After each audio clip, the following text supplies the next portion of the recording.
ಅವ್ರಿಗೆ ಅರ್ಥ ಮಾಡಿಸಿ ದೆನ್ ಪ್ರಮೋಷನ್ ಶುರು ಮಾಡೋಣ ಅಂತ ಅನ್ಸಿತ್ತು. ಹಾಡೇ ನಿಮಗೆ ಅನ್ನಿಸ್ತು? ಇಷ್ಟ ಆಯ್ತಾ? ಏನನ್ನ ಈ ಮೌನಕ್ಕೆ ನಾವೇನು ಹೇಳೋಣ? ಆಗ ಸರಿ, ಅದನ್ನಾದ್ರೂ ಹೇಳಿ ಹೋಗ್ಲಿ ಜೋರಾಗಿ. ಸೊ ಸುದೀರ್ಘ ಸಮಯ ತಗೊಂಡ್ವಿ ರಿಲೀಸ್ ಮಾಡೋದಕ್ಕೆ. ಹಾಗಾಗಿ ಏಪ್ರಿಲ್ 17ನೇ ತಾರೀಕು ರಾಜ್ಯಾದ್ಯಂತ ಇದನ್ನ ಬಿಡುಗಡೆ ಮಾಡ್ತಾ ಇದ್ದೀವಿ. ಹಂತವಾಗಿ ಇನ್ನೊಂದು ಸ್ವಲ್ಪ ದಿವಸ ಟ್ರೈಲರ್ ಬರುತ್ತೆ, ಪ್ರಚಾರ ಕಾರ್ಯಗಳು ಶುರುವಾಗಿದೆ. ಈಗಾಗಲೇ ಸಾಕಷ್ಟು ಜನ ಗೊತ್ತಿರ್ಬೋದು ಹೇಗೆ ಪ್ರಚಾರ ಮಾಡ್ತಾ ಇದ್ದೀವಿ ಅಂತ. ಎಲ್ಲವೂ ಆಲ್ಮೋಸ್ಟ್ 1990ರಲ್ಲಿ ಹೇಗಿತ್ತು ಅದೇ ಕಾಲಘಟ್ಟದ ಒಂದು ಪ್ಯಾಟರ್ನ್ ಇಟ್ಕೊಂಡು ನಾವು ಪ್ರಚಾರನ ಶುರು ಮಾಡಿದ್ವಿ. ಏನೋ ಜನಕ್ಕೆ ರೀಚ್ ಆಗ್ತಿದೆ ಅನ್ನೋ ಒಂದು ಭರವಸೆ ಅಥವಾ ಒಂದು ಆಸೆ ಅನ್ನು ಇಟ್ಕೊಂಡು ನಾವು ಮುಂದುವರಿತಾ ಇದ್ದೀವಿ. ಹಾಗಾಗಿ ಸರ್ ಮಾತಾಡಬೇಕು. ಶೂಟ್ ಆಗಿದ್ದು ಕನಕಪುರದ ಹತ್ರ ಕೆರಳಾಳ ಸಂದ್ರ ಅಂತ. ಇಡೀ ಸಿನಿಮಾ ಆ ಪ್ರಾಂತ್ಯದಲ್ಲಿ ಆಯಿತು. ಕೆರಳಾಳ ಸಂದ್ರ, ಸುಂಡುಗಟ್ಟ, ಆಮೇಲೆ ಶ್ರೀನಿವಾಸಪುರ ಅಂತ ಒಂದು ಜಾಗ ಇದೆ. ತುಂಬ ಅಲ್ಲೆಲ್ಲ ಸಾಕಷ್ಟು ಊರಿದೆ. ಬಟ್ ತುಂಬ ಮುಖ್ಯವಾದ ಪೋರ್ಷನ್ಸ್ ಇಲ್ಲ ಅಷ್ಟು ಆಗಿದ್ದು ಕೆರಳಾಳ ಸಂದ್ರ. ಆಮೇಲೆ ಈ ಸಾಂಗ್ ಅಷ್ಟು ಆಗಿದ್ದು ಬೆಟ್ಟದಲ್ಲಿ, ಸುಂಡುಗಟ್ಟದಲ್ಲಿ ಒಂದು ಬೆಟ್ಟ ಇದೆ, ತುಂಬ ಚೆನ್ನಾಗಿರುತ್ತೆ ಬೆಟ್ಟ, ಅಲ್ಲಾಗಿದ್ದಂತಹ ಒಂದು ಶೂಟಿಂಗು. ಇನ್ನು ಮಿಕ್ಕಿದ್ದಷ್ಟು ಅಂದರೆ ಬೆಂಗಳೂರು ಬರಲೇ ಇಲ್ಲ ಅಣ್ಣ. ಒಂದೇ ಒಂದು ಶಾರ್ಟ್ಗೋಸ್ಕರ ಅಥವಾ ಒಂದು ಸೀನ್ಗೋಸ್ಕರ ಬೆಂಗಳೂರು ಬರೋ ಪ್ರಮೇಯ ಬಂತು. ಇಲ್ಲ, ಇಡೀ ಸಿನಿಮಾ ಕನಕಪುರದಲ್ಲೇ ಶೂಟಿಂಗ್ ಆಗಿತ್ತು. ತುಂಬ ಆ್ಯಕ್ಟಾಗಿರುವಂಥ ಜಾಗ, ಅತ್ಯದ್ಭುತ ಲೊಕೇಶನ್ಗಳಿದೆ ಕನಕಪುರದಲ್ಲಿ. ಸೊ ಹಾಗಾಗಿ ಅಲ್ಲೇ ನಾವು ಇಡೀ ಸಿನಿಮಾನ ಕಂಟಿನ್ಯೂ ಮಾಡ್ಕೊಂಡಿದ್ವಿ.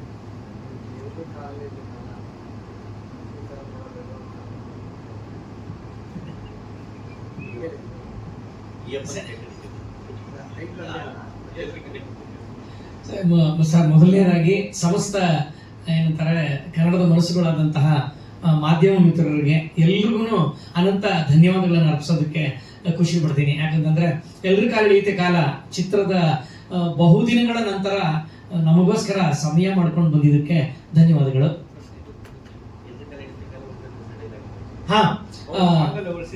ಅಚಾನಕ್ ಆಗಿ ನಮ್ದೊಂದು ಬಳಗ ಇದೆ ಸರ್, ಸುಜೇಶ್ ಶಾಸ್ತ್ರಿ, ನಾನು, ಪ್ರದೀಪ, ಇದ್ರ ಜೊತೆಗೆ ಇನ್ನೊಬ್ಬ ಇದ್ದಾನೆ ಅಲ್ಲಿ ನಮ್ಮ ಆರ್ ನಗರದಲ್ಲಿ, ಸಂತೋಷ್ ಬಾದರ್ದಿನಿ, ಸಂತೋಷ್ ಅಂತ ಹೇಳಿ ಬೆಲ್ಬಾಟಮ್ ಚಿತ್ರವನ್ನ ಅದರ ನಿರ್ಮಾಪಕ. ನಾವೆಲ್ಲ ಒಂದೇ ಬಳಗದವರು. ಅವನ ಆಫೀಸಲ್ಲಿ ಕೂತಾಗ ನಾವು ಡಿಸ್ಕಷನ್ ಮಾತುಕತೆಗೆ ಅಂತ ಕೂತಿದ್ವಿ. ಅಂತ ಸಂದರ್ಭದಲ್ಲಿ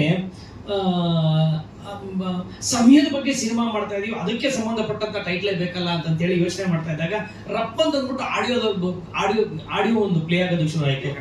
ಎಲ್ಲರ ಕಾಲ ಐತೆ ಕಾಲ ಅಂತೇಳಿ ಇಮ್ಮಿಡಿಯೇಟ್ ಏನ್ ಅನ್ಸ್ಬಿಡ್ತು ಅಂತಂದ್ರೆ, ಹೌದಲ್ವಾ, ನಮ್ಮ ಸಿನಿಮಾ ಕಾಲದ ಮೇಲೆ ನಿಂತಿರ್ತಕ್ಕಂಥದ್ದು ಪಿಕ್ಚರ್, ಯಾಕೆ ಎಲ್ಲರ ಕಾಲ ಐತೆ ಕಾಲ ಅಂತ ಹೆಸರು ಇಡಬಾರ್ದು ಅಂತೇಳಿ ತಕ್ಷಣಕ್ಕೆ ಇಮಿಡಿಯೇಟ್ ಸಾರ್ಗೆ ಫೋನ್ ಮಾಡಿದಾಗ ತುಂಬಾ ಚೆನ್ನಾಗಿದೆ ಟೈಟ್ಲು. ಈ ಇಮ್ಮಿಡಿಯೇಟ್ ಅದೇನೋ ಗೊತ್ತಿಲ್ಲ, ನಮ್ಮ ಆ ಕಾಲ ನಮಗ್ ಕೊಡುವಂತು ಆ ಹೆಸರು ಸಿಗ್ತಕ್ಕಂಥದ್ದು. ಇಮಿಡಿಯೇಟ್ ಅದನ್ನ ರಿಜಿಸ್ಟರ್ ಮಾಡಿಸಿ ಎಲ್ಲರ ಕಾಲ ಐತೆ ಕಾಲ ಅಂತ ಹೆಸರು ಇಟ್ಬಿಡೋಣ ಅಂತೇಳಿ ನಿರ್ಣಯ ಮಾಡಿದ್ವಿ ಸರ್. ಸರ್, ಟೈಟಲ್ಗೂ ಕತೆಗೂ ತುಂಬಾ ಏನೋ ಆಪ್ಟ್ ಆಗಿರ್ತಕ್ಕಂಥ ವಿಚಾರಗಳು ಸಿನಿಮಾದಲ್ಲಿದೆ. ಯಾಕೆ ಅಂತಂದ್ರೆ ಸಮಯಕ್ಕೆ ನಾವು ಎಂತಹ ಮಹತ್ವವನ್ನು ಕೊಡಬೇಕು, ಸಮಯಕ್ಕೆ ನಾವು ಬೆಲೆ ಕೊಟ್ವಿ ಅಂತಂದ್ರೆ ಆ ಸಮಯ ನಮಗೆ ಹೆಂಗೆ ಬೆಲೆ ಕೊಡುತ್ತೆ, ನಮ್ಮನ್ನ ಹೆಂಗೆ ನಮ್ಮ ಮುಂದಿನ ಹೆಜ್ಜೆ ಇಡೋದಕ್ಕೆ ನಮ್ಮನ್ನ ಹೆಂಗೆ ಕರ್ಕೊಂಡು ಹೋಗುತ್ತೆ ಅಂತಕ್ಕಂಥ ವಿಚಾರ ಇರೋದಕ್ಕೋಸ್ಕರ ಎಲ್ರ ಕಾಲಿಗೈತೆ ಕಾಲ ಅಂತ ಹೆಸರಿಟ್ಟಿರೋದು. ಅಪ್ಪಿತಪ್ಪಿ ಅದೇನಾದ್ರು ಸ್ವಲ್ಪ ಜರ್ಕ್ ತಗೊಂತು ಅಂತಂದ್ರೆ ನಮ್ಮ ಪರಿಸ್ಥಿತಿ ಏನಾಗುತ್ತೆ ಅನ್ನೋದೇ ವಿಚಾರ ಇರ್ತಕ್ಕಂಥ ಸಿನಿಮಾ ಸರ್. ಉದ್ದೇಶ ಏನ್ ಗೊತ್ತಣ್ಣ, ಅಂದ್ರೆ ಹೆಚ್ಚು ಕಡಿಮೆ ಹೀಗೆ ಇದ್ರು ಅನ್ಸುತ್ತೆ. ಆಗ ಇಷ್ಟೇ ಪರ್ಸನಾಲಿಟಿಲಿ ಇದ್ರು. ಸೊ ಸಿನಿಮಾಗೋಸ್ಕರ ಚೆನ್ನಾಗಿ ಬಿರಿಯಾನಿ ತಿನ್ನಿ ಅಂತ ಹೇಳಿ ಸಿಕ್ಕಾಬಿಟ್ಟೆ ದಪ್ಪ ಆಗ್ಬೇಕು. ಯಾಕಂದ್ರೆ ಲಾಂಚ್ ಅನ್ನೋದು ನಿನ್ ಬಾಡಿ ಮೇಲೆ ಅಂತ ಅನ್ನೋದು ನಾನು ನಂಬದಿರುವಂತಹ ಒಂದು ಕಾರಣ. ಜೊತೆಗೆ ಅಭಿನಯ ಮುಖ್ಯವಾಗಿ ಬೇಕಾಗಿದ್ದು. ಯಾಕಂದ್ರೆ ಜನ ನಿಮ್ಗೆ ಫಸ್ಟ್ ಲಾಂಚ್ ಅಂತಂದಾಗ ಪರವಾಗಿ ಚೆನ್ನಾಗಿ ಆಕ್ಟ್ ಮಾಡಿದ ಕಣಯ್ಯ ಅನ್ನೋ ಕಾಲಘಟ್ಟದಲ್ಲಿ ನಾವು ಇವಾಗಲೂ ಇದ್ದೀವಿ. ಏನೋ ಒಂದು ಚೆನ್ನಾಗಿ ಮಾಡಿದ್ದಾನೆ ಅಂತ ಅನ್ಸೋ ಹಾಗೆ ಆಗಬೇಕು ಅಂತಂದರೆ ನೀನು ಅಭಿನಯದ ಮೇಲೆ ಗಮನ ಕೊಡಬೇಕು, ದೇಹದ ಮೇಲೆ ಗಮನ ಕೊಡಬಾರ್ದು. ಆ್ಯಂಡ್ ನೀನು ನಾವು ಮಾಡಿರೋಂಥ ಕಥೆನಲ್ಲಿ ನಿನಗೆ ಬರೀ ಅಭಿನಯನೇ ಜಾಸ್ತಿ ಇರೋದು. ನಿನ್ನ ಪರಿಸ್ಥಿತಿ ಮತ್ತು ನಿನ್ನ ಒಂದು ಸ್ಥಿತಿ ಇದೆಯಲ್ಲ, ಅದು ಯಾವುದು ನಿಮಗೆ ಪ್ರಚೋದನೆ ಆಗಲಿ ಅಥವಾ ಕಾಣೋ ಹಾಗಾಗಲಿ ಏನು ಆ ಥರದ್ದೇನು ಪ್ರಯೋಜನ ಇಲ್ಲ ಅನ್ನೋ ಉದ್ದೇಶಕ್ಕೋಸ್ಕರ ಹಾಗೆಯೇ ಅವ್ರನ್ನ ಇದು ಮಾಡೋದು. ತಾರಮ್ಮ ಅವತ್ತೊಂದು ದಿವಸ ಹೇಳ್ತಾ ಇದ್ರು, ಏನು ಮಗ ಇಷ್ಟಪ್ಪ ಆಗಿದೆಯಲ್ಲೋ, ಇಬ್ಬರು ರಿಯಾಲಿಟಿ ಶೋ ಮಾಡ್ತಾ ಇದ್ವಿ ಅವಾಗ. ಏನು ಮಗ ಇಷ್ಟಪ್ಪ ಆಗಿದೆಯಾ ಅಂತಂದ್ರು. ಅವಳೆಲ್ಲ ಆಯಪ್ಪನೇ ಮಾಡಿದ್ದು, ಚೆನ್ನಾಗಿ ತಿನ್ನು ದಪ್ಪ ಆಗ್ಬಿಟ್ಟಿದ್ದೀನಿ ನಾನು ಅಂತಂದ್ರು. ಸೊ ಉದ್ದೇಶ ಏನಂತಂದ್ರೆ ದಪ್ಪ ಆಗಬೇಕು ಅನ್ನೋದು ವಾಸ್ ದ ಇಂಟೆನ್ಷನ್ ಆಲ್ಸೋ.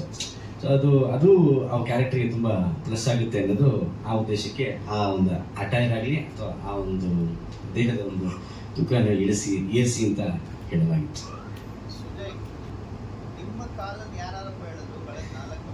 ಇದೇ ಸಿನಿಮಾ ಸರ್, ಅತಿ ಹೆಚ್ಚು ಈ ಸಿನಿಮಾ ನನ್ನ ಕಾಲೇ ಎಳೆದಿರೋದು. ಯಾಕೆಂದ್ರೆ ಬಿಡುಗಡೆ ಆಗುತ್ತೆ ಅನ್ಕೊಂಡು 2 ಸತಿ ಡೇಟ್ ಹಾಕಿದ್ವಿ, ಆಮೇಲೆ 2 ಸತಿ ನಾವು ಬರ್ತಾ ಇದೀವಿ ಅಂತ. ಸರ್ ಕಾರಣ ಏನು ಅಂದ್ರೆ 2-3 ವಿಚಾರ ಇತ್ತು ಸರ್. ಅಂದ್ರೆ ಒಂದು ಭ್ರಾಂತು, ಏನು ನಮ್ಮ ಸಿನಿಮಾ ಒಂಚೂರು ಸೇಲ್ ಆಗಲಿ, ಯಾಕೆಂದ್ರೆ ಲಾಂಚ್ ಆಗಿದೆ ಅವ್ರದ್ದು. ಸರ್ ಒಂದು ಸಿನಿಮಾ ಮಾಡಿದರೆ ಅವ್ರು ಹೆಂಗಾರು ಮಾಡಿ ಸಿನಿಮಾ ಸೇಲ್ ಮಾಡ್ಬೋಣ, ಒಂದು ರೈಟ್ಸ್ ಏನಾರು ಆಗುತ್ತೆ, ಅದಕ್ಕೋಸ್ಕರ ಒದ್ದಾಡೋಣ, ಏನಾರು ಮಾಡೋಣ ಅಂತ ಸಿಕ್ಕಾಪಟ್ಟೆ ಟ್ರೈ ಮಾಡೋದು ಸರ್. ಅದಾಗಲಿಲ್ಲ ಅಂತಲೇ ಅನ್ನೋಣ. ಅದರಲ್ಲಿ ನಾವು ಸೋತ್ವಿ ಅಂತ ನಾವು ಘೋಷಣೆ ಮಾಡೋದಕ್ಕಿಂತ ಹೆಚ್ಚಾಗಿ ಅದು ಆಗಲಿಲ್ಲ ಅಂತ ನಾವು ಅನ್ಕೋಣ. ಹಾಗಾಗಿ ಅದಕ್ಕೋಸ್ಕರ ಒಂಚೂರು ಸಮಯ ತಗೊಂಡು ಎಳೆದಾಡ್ಕೊಂಡ್ಬಿಟ್ವಿ. ಹಾಗಾಗಿ ಈ ಹೊಣೆಯನ್ನು ನಾನೇ ಬರಬೇಕಾಗುತ್ತೆ.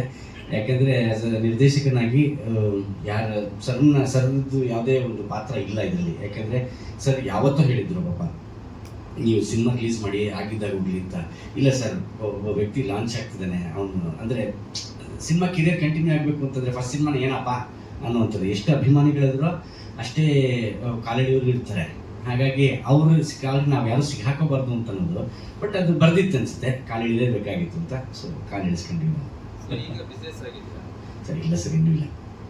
ಧೈರ್ಯ ಮಾಡಿ ಭಗವಂತನ ಮೇಲೆ ವಾರ ಹಾಕಿ ಮುನ್ನುಗ್ತಾ ಇದ್ದೀವಿ. ಇದು ಹೊರತಾಗಿರೋಂಥ ಕಂಟೆಂಟ್ ಸರ್. ಅದಂತೂ ತಾರಮ್ಮ ಮಾಡಿದ್ದಾರೆ, ದತ್ತಣ್ಣ ಮಾಡಿದ್ದಾರೆ, ರಾಕೇಶ್ ಪೂಜಾರಿ ಕಾಣಿಸ್ಕೋತಾರೆ. ದ್ವಿತೀಯಾರ್ಧದಲ್ಲಿ ಮಾತ್ರ ಚಂದನ್ ಶೆಟ್ಟಿ ಹಾಗೂ ರಾಕೇಶ್ ಪೂಜಾರಿ ಹೊತ್ತು ತೊಗೊಂಡು ಹೋಗ್ತಾರೆ ಸಿನಿಮಾನ. ಹಾಗಾಗಿ ಮಂಜು ಪಾವಗಡ ಕಾಣಿಸ್ಕೋತಾರೆ, ಮಂಡ್ಯ ರಮೇಶ್ ಅಣ್ಣ ಇದ್ದಾರೆ, ಆಮೇಲೆ ರಜನಿಕಾಂತ ಕಾಣಿಸ್ಕೊತಾನೆ. ನಾನು ಒಂದು ಸ್ವಲ್ಪ ಚಿಕ್ಕ ಪಾತ್ರದಲ್ಲಿ ಅಭಿನಯ ಮಾಡಿದ್ದೀನಿ. ಎಲ್ಲವೂ ಇದ್ದಾರೆ. ಅಂದರೆ ಹಾಸ್ಯಮಯವಾಗಿ, ಕೌಟುಂಬಿಕ ಹಾಸ್ಯಮಯ ಚಿತ್ರ ಅಂತ ಹೇಳ್ತಾರಲ್ಲ ಸರ್ ಹಿಂದಿನ ಕಾಲದಲ್ಲಿ, ಅದು ಖಂಡಿತವಾಗ್ಲೂ ಈ ಸಿನಿಮಾಗೆ ಆ್ಯಕ್ಟ್ ಆಗಿರುವಂತಹ ಜಾನರ್ ಅಂತ ಹೇಳಿದ್ರೆ ತಪ್ಪಾಗಲ್ಲ. ಅದೇ ಅದೊಂಚೂರು ಮಾತುಕತೆ ನಡೀತಾ ಇದೆ, ಅದೊಂಚೂರು ಇಲ್ಲ ಕ್ಲಾರಿಟಿ ಕೊಡೋಣ ಅಂತ ವೇಟ್ ಮಾಡ್ತೀವಿ ಸರ್.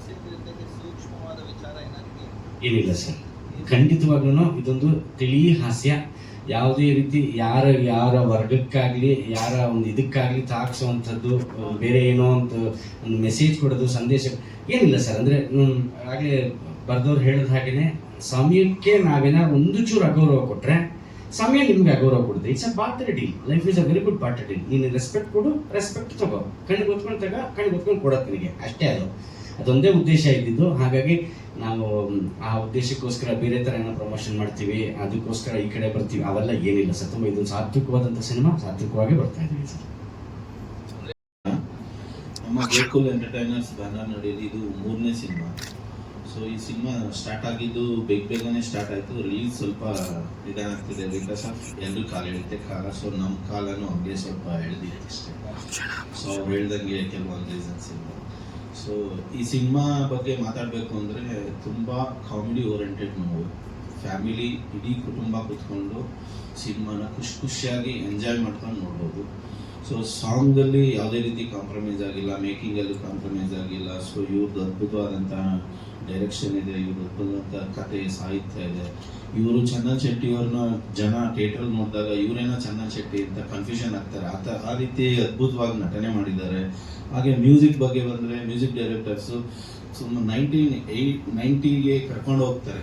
ಥಿಯೇಟ್ರಲ್ಲಿ ಕೂತ್ಕೊಂಡ ಜನನ ನಾವು ಈಗ 2026 ಇದೀವ, ಅಲ್ಲ 1990 ಇದೀವ ಅನ್ನೋ ಆ ಮ್ಯೂಸಿಕ್ಕು ಕೇಳ್ತಿದ್ರೆ ಆವಾಗ ಅನ್ಸುತ್ತೆ ಅವ್ರಿಗೇನೆ. ಸೊ ಹಾಗಾಗಿ ಹೀರೋಯಿನ್ ಕೂಡ ತುಂಬ ಚೆನ್ನಾಗಿ ಪಾತ್ರ ಮಾಡಿದ್ದಾರೆ. ಆಗಿನ ಹೀರೋಯಿನ್ ಹೇಗೆ ಪಾತ್ರ ಮಾಡ್ತಿದ್ರು ಅದೇ ರೀತಿ ಅವರು ತುಂಬ ಚೆನ್ನಾಗಿ ಪರ್ಫಾರ್ಮೆನ್ಸ್ ಮಾಡಿದ್ದಾರೆ. ಸೊ ಎಲ್ಲ ಕೂಡ ಬಂದು ತುಂಬ ಚೆನ್ನಾಗಿ ಅದ್ಭುತವಾಗಿ ಬಂದು ಈಗ ನಾವು ಏಪ್ರಿಲ್ 17 ಬಿಡುಗಡೆ ಮಾಡೋಣ ಅಂತ ಎಲ್ಲರೂ ಡಿಸೈಡ್ ಮಾಡಿ ಈಗ ಸಿನಿಮಾನ ಬಿಡುಗಡೆ ಮಾಡ್ತಿದ್ದೀವಿ. ಸೊ ಎಲ್ಲರೂ ನಿಮ್ಗಳ ಹತ್ರ ಕೇಳ್ಕೊಳ್ಳೋದು ಇಷ್ಟೇ, ನಮ್ಮ ಸಿನಿಮಾನ ತುಂಬ ಚೆನ್ನಾಗಿ ರೀಚ್ ಮಾಡಿ ಕರ್ನಾಟಕದಾದ್ಯಂತ. ಸೊ ಕನ್ನಡ ಜನತೆ ಕೇಳ್ಕೊಳ್ಳೋದು ಇಷ್ಟೇ, ಥಿಯೇಟ್ರಲ್ಲೇ ಬಂದು ಸಿನಿಮಾ ನೋಡಿ. ಸೊ ಸಿನಿಮಾ ಗೆದ್ರೆ ನಾವು ಇನ್ನೊಂದಷ್ಟು ಸಿನಿಮಾನ ಮಾಡೋ ಉತ್ಸಾಹ ಬರುತ್ತೆ. ಸೊ ಹಾಗಾಗಿ ಎಲ್ರಿಗೂ ನಮಸ್ಕಾರ. ಡಿಸ್ಟ್ರಿಬ್ಯೂಟರ್ ಈಗ ಒಂದು ಇಬ್ಬರ ಹತ್ರ ಮಾತಾಡ್ತಾ ಇದ್ದೀವಿ. ಈಗ ನಮ್ಮವರೇ ಒಬ್ಬರು ಇದ್ದಾರೆ. ಸೊ ಅವ್ರ ಹತ್ರನೂ ಮಾತಾಡ್ತೀವಿ, ಇನ್ನೊಬ್ಬರ ಹತ್ರ ಮಾತಾಡ್ತಾ ಇದ್ದೀವಿ. ಅದು ಇನ್ನೂ ಒಂದು 2 ದಿವಸದಲ್ಲಿ ಫೈನಲ್ ಆಗುತ್ತೆ ಸರ್.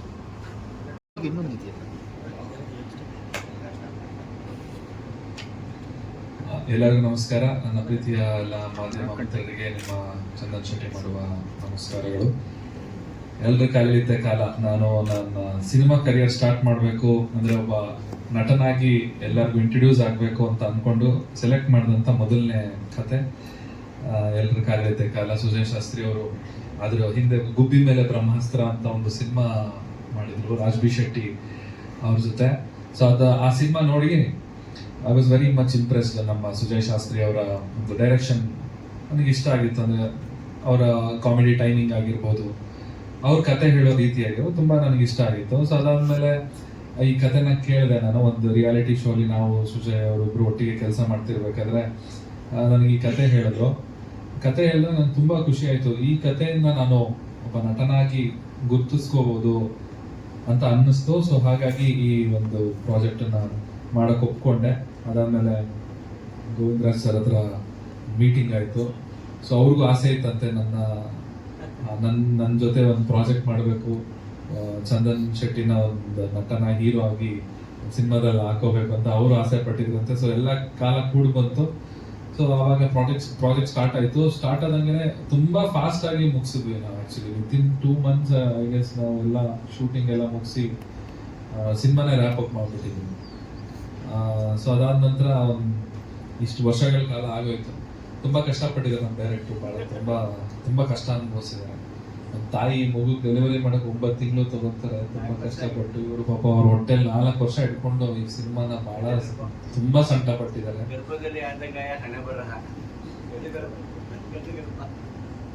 ಸೊ ಅವ್ರಿಗೆ ದೇವರು ಈ ಏಪ್ರಿಲ್ 17ನೇ ತಾರೀಕು ಡೆಲಿವರಿ ಡೇಟ್ ಕೊಟ್ಟು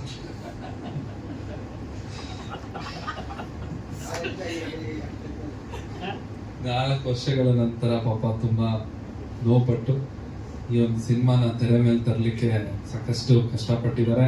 ಸೊ ಹಾಗಾಗಿ ದೇವರ ಆಶೀರ್ವಾದ ಮಾಡಲಿ, ಒಂದು ಮಗು ಪ್ರಪಂಚದಾದ್ಯಂತ ಹೆಸರು ಮಾಡಲಿ ಅಂತ ನನ್ನ ಕಡೆಯಿಂದ ಕೇಳ್ಕೊಳ್ತೀನಿ.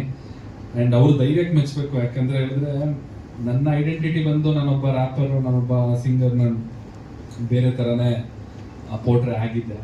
ಸೊ ಅವನ್ನ ಕರ್ಕೊಂಡು ಬಂದು ಸಿನಿಮಾದಲ್ಲಿ ಈ ತರ ಒಂದು ಕ್ಯಾರೆಕ್ಟರ್ ಅಲ್ಲ, ಹಿಂದೆ ಪೋಸ್ಟರ್ ನೋಡಿದ್ರೆ ನನಗೆ ನಾನಾನ ಇದು ಅಂತ ಒಂದ್ಸಲ ಯೋಚನೆ ಮಾಡ್ತೀನಿ. ಸಡನ್ ಆಗಿ ಗಾಬರಿ ಆಗುತ್ತೆ ನನಗೆ. ಸೊ ಅದು ಆ ಧೈರ್ಯ ಆ್ಯಂಡ್ ನಾನು ಅವರ ಡೈರೆಕ್ಷನ್ ಅಲ್ಲಿ ಚೆನ್ನಾಗಿ ಆಕ್ಟ್ ಮಾಡಿದ್ದೀನಿ ಅಂತ ಭಾವಿಸಿದ್ದೀನಿ. Thank you so much. ಇನ್ನ ನಮ್ಮ ಸಿನಿಮಾ ಪ್ರೇಕ್ಷಕರು ಸಿನಿಮಾ ನೋಡಿ ನಾನು ಒಪ್ಕೊಂಡ್ರೆ ತುಂಬಾ ಖುಷಿ ಆಗುತ್ತೆ. ಇನ್ನೊಂದು 2-3 ಸಿನಿಮಾ ಮಾಡಕ್ ಧೈರ್ಯ ಬರುತ್ತೆ.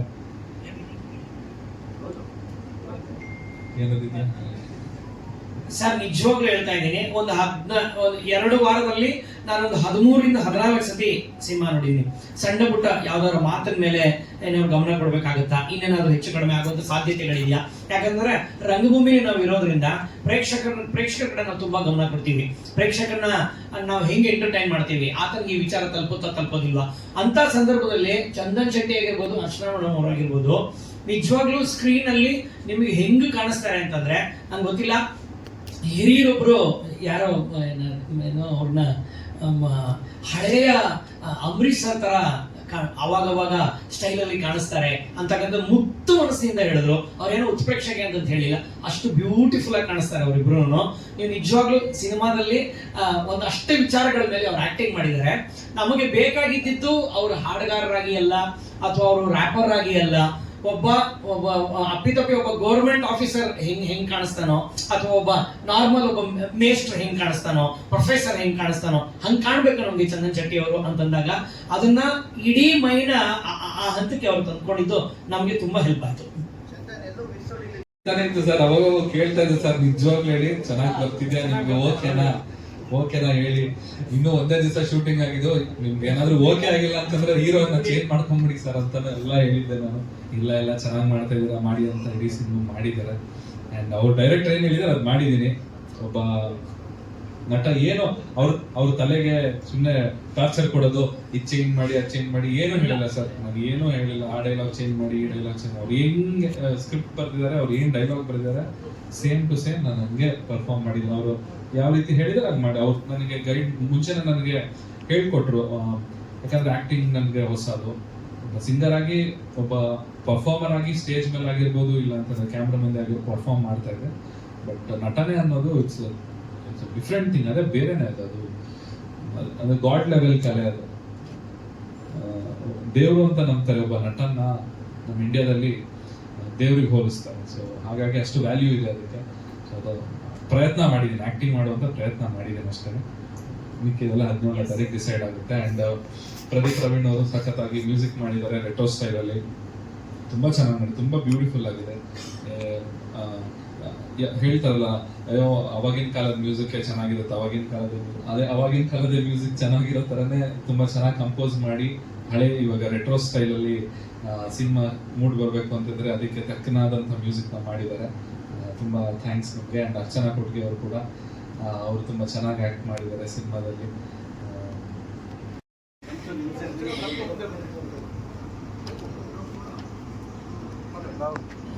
ಎಲ್ರಿಗೂ ನಮಸ್ಕಾರ. ಇವರಷ್ಟು ಗಂಭೀರವಾಗಿ ನನಗೆ ಮಾತಾಡೋದು ಬರಲ್ಲ, ನನಗೆ ಏನು ಬರುತ್ತೆ ನಾನು ಮಾತಾಡ್ತೀನಿ. ಎಳಿತಾ ಇದೆಯಲ್ಲ ಸರ್, ಯಾವ ಗಳಿಗೆ ಹೆಸರಿಟ್ಟು ನಮಗೆ ಎಳಿತಾ ಇದೆ ಫಸ್ಟ್. ಈಗ ಒಂದು ಟ್ರೆಂಡ್ ಶುರುವಾಗಿದೆ. ಅದರ ಸಿನಿಮಾ ರಿಲೀಸ್ ಆದ್ರೆ ಅಯ್ಯೋ ಇಷ್ಟು ಚೆನ್ನಾಗಿತ್ತು, ಇದನ್ನ ಥಿಯೇಟ್ರಲ್ಲಿ ಮಿಸ್ ಮಾಡ್ಕೊಂಡ್ಬಿಟ್ವಲ್ಲ ಛೇ ಅಂತ ಯಾವಾಗಲೂ ಹೇಳ್ತಾ ಇರ್ತಾರೆ. ನಮ್ಮ ಡೈರೆಕ್ಟರ್ ಪ್ರೊಡ್ಯೂಸರ್ ಎಷ್ಟು ಬುದ್ಧಿವಂತರು ಅಂದ್ರೆ ರಿಲೀಸ್ ಮಾಡೋದೇ ಲೇಟಾಗಿ ರಿಲೀಸ್ ಮಾಡ್ತಾರೆ. ಸೊ ರಿಲೀಸ್ ಆಗಿದ ತಕ್ಷಣ ಎಲ್ಲರೂ ನೋಡ್ಲಿ ಅಂತ. ಹಾಗೆ ಡೈರೆಕ್ಟರ್ ಒಳ್ಳೆಯವರು, ಪ್ರೊಡ್ಯೂಸರ್ ತುಂಬಾ ಒಳ್ಳೆಯವರು. ಚಂದನ್ ಶೆಟ್ಟಿ ಜೊತೆ ನಾನು ಒಂಥರ ತುಂಬಾ ಕಂಫರ್ಟಬಲ್ ಆಗಿತ್ತು ಆಕ್ಟ್ ಮಾಡಕ್ಕೆ. ಈಗೋನೇ ಇಲ್ಲ ಅಂತ ಅನಿಸ್ತು ನಮ್ಗೆ ಅವ್ರ ಜೊತೆ ಕೆಲಸ ಮಾಡ್ಬೇಕಾದ್ರೆ. ತುಂಬಾ ಒಳ್ಳೆ ಫ್ರೆಂಡ್ ಕೂಡ. ಅವ್ರಿಗೆ ಒಳ್ಳೇದಾಗ್ಲಿ ಸಿನಿಮಾದಿಂದ, ಪ್ರೊಡ್ಯೂಸರ್ಗೆ ಒಳ್ಳೇದಾಗ್ಲಿ, ಡೈರೆಕ್ಟರ್ ತುಂಬಾ ಒಳ್ಳೇದಾಗ್ಲಿ. ಹಾಗೆ ಮ್ಯೂಸಿಕ್ ನನಗೆ ತುಂಬಾ ಇಷ್ಟ ಈ ಸಿನಿಮಾ. ನನ್ ಗೋಲ್ಡ್ ಫ್ಯಾಕ್ಟ್ರಿ, ಆಮೇಲೆ ಈ ಹಾಡು ನನಗೆ ಸಿಕ್ಕಾಪಟ್ಟೆ ಇಷ್ಟ. ನಿಮಗೂ ಇಷ್ಟ ಆಗಿದೆ, ಆಗತ್ತೆ ಅಂತ ನಂಬಿದ್ದೀನಿ. ಧನ್ಯವಾದ. ಅವಾಗ ಶುರು ಮಾಡಿದ್ದಣ್ಣ, ಬೇಗ ಇಟ್ಕೊಂಡ್ ಬರ್ತಾ ಇದ್ದೆ. ಆಗ ಒಂದ್ 2-3 ಸಿನಿಮಾ ಮಾಡಿದ್ದೆ. ಬಟ್ ಇವ್ರು ಕಾಸ್ಟ್ ಮಾಡ್ಬೇಕಾದ್ರೆ ಫ್ರೆಶ್ ಫೇಸ್, ಯಾವ ಸಿನಿಮಾಲು ಆಕ್ಟ್ ಮಾಡಿರ್ಬಾರ್ದು ಹುಡುಗಿ ಅಂತ ಹೇಳ್ತಾ ಇದ್ರು. ಇವ್ರು ಗೊತ್ತಿರ್ಲಿಲ್ಲ ನನ್ ಬಗ್ಗೆ. ಆಡಿಷನ್ಗೆ ಹೋದಾಗ ಒಂದ್ 50 ಸಲ ಹೇಳ್ತಾ ಇದ್ರು, ನಾನು ಹೊಸ ಹುಡುಗಿನೇ ತಗೊಬೇಕು ಅಂತ ಇದೀನಿ ಕಂದ, ನಾನು ಹೊಸ ಹುಡುಗಿನ ತಗೊಬೇಕು. ಸರ್ ನಾನು ಹೊಸ ಹುಡುಗಿನೇ ಸರ್, ನಾನು ಯಾವ ಸಿನಿಮಾನು ಮಾಡಿಲ್ಲ. ಯಾಕಂದ್ರೆ ತುಂಬಾ ಚೆನ್ನಾಗಿತ್ತು ಕತೆ, ನನ್ನ ಪಾತ್ರನೂ ನನಗೆ ತುಂಬಾ ಇಷ್ಟ ಆಗಿತ್ತು. ನನ್ನ ರಿಯಲ್ ಲೈಫಲ್ಲಿ ನಾನು ಹೇಗಿದ್ದೀನಿ ತುಂಬಾ ಕ್ಲೋಸ್ ಇದೆ ನಟನೆ ಮಾಡಿರೋ ಪಾತ್ರ. ಸೊ ನಾನು ಇದು ಬಿಟ್ಕೊಡ್ಬಾರ್ದು ಅಂತ ಸರ್, ನಾನು ಹೊಸ ಹುಡುಗಿನಿ ಸರ್, ಯಾವ ಸಿನಿಮಾನು ಮಾಡಿಲ್ಲ, ಏನು ಗೊತ್ತಿಲ್ಲ ನನಗೆ ಅಂತ ಸ್ವಲ್ಪ ಸ್ಕ್ಯಾನ್ ಮಾಡಿ.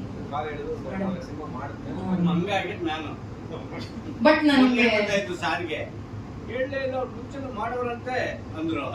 ನನಗೂ ಗೊತ್ತಿಲ್ಲ ಸರ್, ನಿಮ್ನು ಮಗ ಮಾಡೋರ ಏನ್ ಅಂತದ್ ಏನ್ ಸರ್ ಮಾಡಿದೀನಿ. ಯಾವ್ದು ರಿಲೀಸ್ ಆಗಿರ್ಲಿಲ್ಲ. ಸಿನಿಮಾದವ್ರು ಹೆಂಗೆ ಅಂದ್ರೆ ನಾನು ಮಾಡಿದೀನಿ ಅಂತ ಹೇಳ್ಕೋಬಾರ್ದು, ಬಂದಾಗ ಗೊತ್ತಾಗತ್ತಲ್ವಾ. ಇನ್ನ ಏನು ಬಂದಿರ್ಲಿಲ್ಲ ಅಂದ್ರೆ ಸೇಫ್ ಅಂತ. ನನ್ನ ಪಾತ್ರದ ಹೆಸರು ವಸಂತ ಅಂತ. ನಾನೊಂದು ಮೆಸ್ ಇಟ್ಕೊಂಡಿರ್ತೀನಿ, ಅದ್ರ ಹೆಸರು ಮಿಸ್ ವಸಂತ ಮೆಸ್ ಅಂತ. ತುಂಬಾ ಚೆನ್ನಾಗಿ ಒಳ್ಳೊಳ್ಳೆ ತಿಂಡಿಗಳು ಸಿಗುತ್ತೆ. ಆಮೇಲೆ ಒಳ್ಳೆ ಇಂಗ್ಲಿಷ್ ಮಾತಾಡ್ತೀನಿ. I have learned what did I study in this film?